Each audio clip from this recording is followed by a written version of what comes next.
राधे राधे प्यारे भक्तों, जय श्री हरि, जय माँ लक्ष्मी। प्यारे भक्तों, आज मैं आप सभी को बताने जा रही हूँ साल 2024 में पड़ने वाली पौष पूर्णिमा के बारे में। इस बार नए साल में 25 जनवरी 2024 गुरुवार के दिन पौष पूर्णिमा है। पूर्णिमा का व्रत और स्नान दान इसी दिन किया जाएगा और इसी दिन से माघ स्नान की भी शुरुआत हो जाएगी। पौष पूर्णिमा से त्रिवेणी संगम पर लोग एक माह तक कल्पवास करते हैं। पौष का महीना सूर्य देव का महीना होता है और पूर्णिमा चंद्रमा की तिथि होती है। ऐसे में सूर्य और चंद्रमा का यह संगम मनुष्य की सभी मनोकामनाओं को पूर्ण करने वाला है और उनके जीवन में आने वाली सभी बाधाएं और कष्टों को दूर करने वाला है। मान्यता है कि पूर्णिमा की रात को महालक्ष्मी जी साक्षात पृथ्वी पर आती हैं और अपने भक्तजनों को सुख समृद्धि और धन का आशीर्वाद देती हैं। इसलिए इस दिन घर में श्री विष्णु जी, लक्ष्मी जी और भगवान शिव की पूजा करना बहुत ही शुभ फल प्रदान करने वाला है।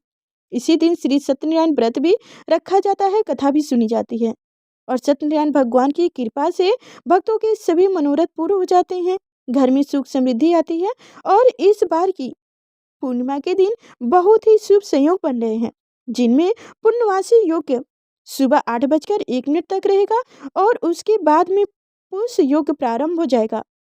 गुरुवार के दिन जब पुष योग बनता है तब इसे गुरु पुष योग कहते हैं और यह बहुत ही शुभ मुहूर्त होते हैं।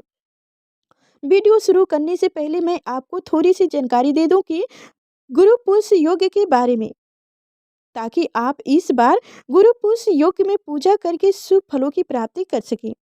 आपको जानकारी दे दूं कि इस बार आपको इस मुहूर्त में पूजा क्यों करनी चाहिए और यह गुरु पुष योग आपके जीवन में किस प्रकार फलदायक हो सकता है।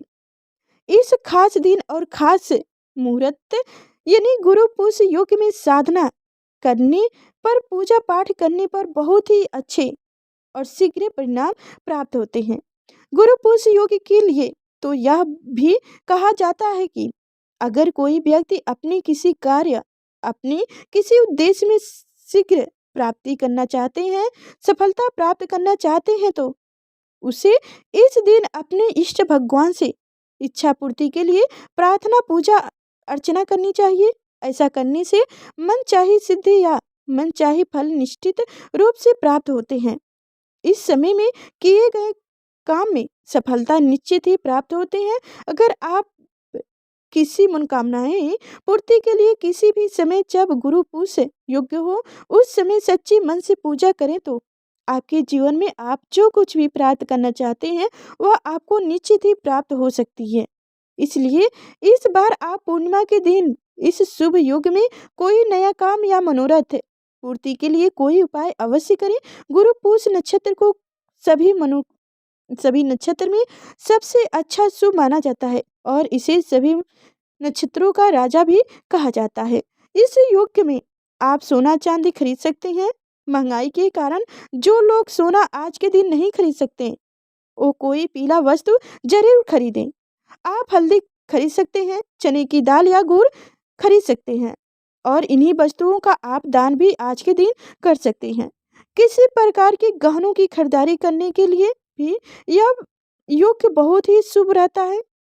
मंदिर से जुड़ी कोई पूजा सामग्री भी आप इस शुभ योग में खरीद कर घर ला सकते हैं। जिन लोगों के अंदर आत्मविश्वास की कमी हो उन्हें आज के दिन पूजा अर्चना अवश्य करना चाहिए। इस बार पूर्णिमा की तिथि प्रारंभ होगी 24 जनवरी बुधवार की रात्र 9:51 से और पूर्णिमा तिथि समाप्त होगी 25 जनवरी गुरुवार की रात्र 11:01 पर। अगर आप गुरुवार के दिन कोई दूसरा व्रत भी रखना चाहें और पूर्णिमा का भी व्रत रखना चाहें तो दोनों ही व्रत आप एक साथ रखकर उनकी पूजा अलग अलग कर सकते हैं।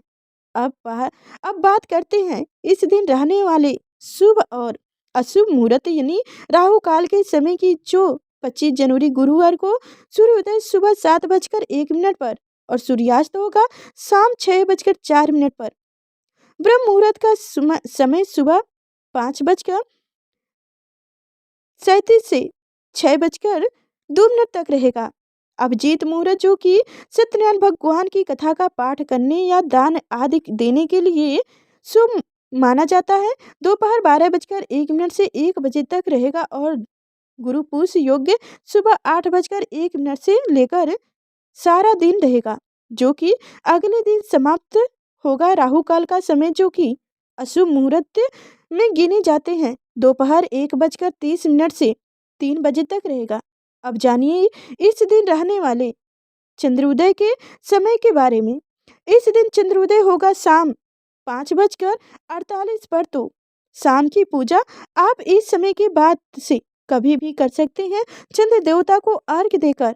उसके बाद अपना उपवास कभी भी खोल सकते हैं। इस दिन सुबह जल्दी उठकर, हो सके तो ब्रह्म मुहूर्त में उठकर ही किसी पवित्र नदी में जल से स्नान करें। ऐसा संभव हो तो घर के ही पानी में, नहाने की पानी में गंगा जल मिलाकर अवश्य ही स्नान कर लेना चाहिए। इसके बाद सूर्य देवता को अर्घ्य देकर पूजा पाठ करके संकल्प लेकर अपना व्रत प्रारंभ कर सकती हैं। दिन में अपनी सामर्थ्य के अनुसार प्रसन्न मन से दान देना चाहिए और शाम के समय एक बार फिर से विधि विधान से पूजा करने के आपको अपना उपवास खोल लेना चाहिए। इस बारे में और अधिक विस्तार से जानकारी के लिए या फिर पुष पूर्णिमा और श्री सत्यनारायण भगवान की कथा सुनने के लिए हमारे चैनल पर आगे आने वाली वीडियो को जरूर देखिए। और अगर जानकारी अच्छी लगी हो तो शेयर भी कीजिएगा और लाइक और चैनल को सब्सक्राइब कर लीजिएगा।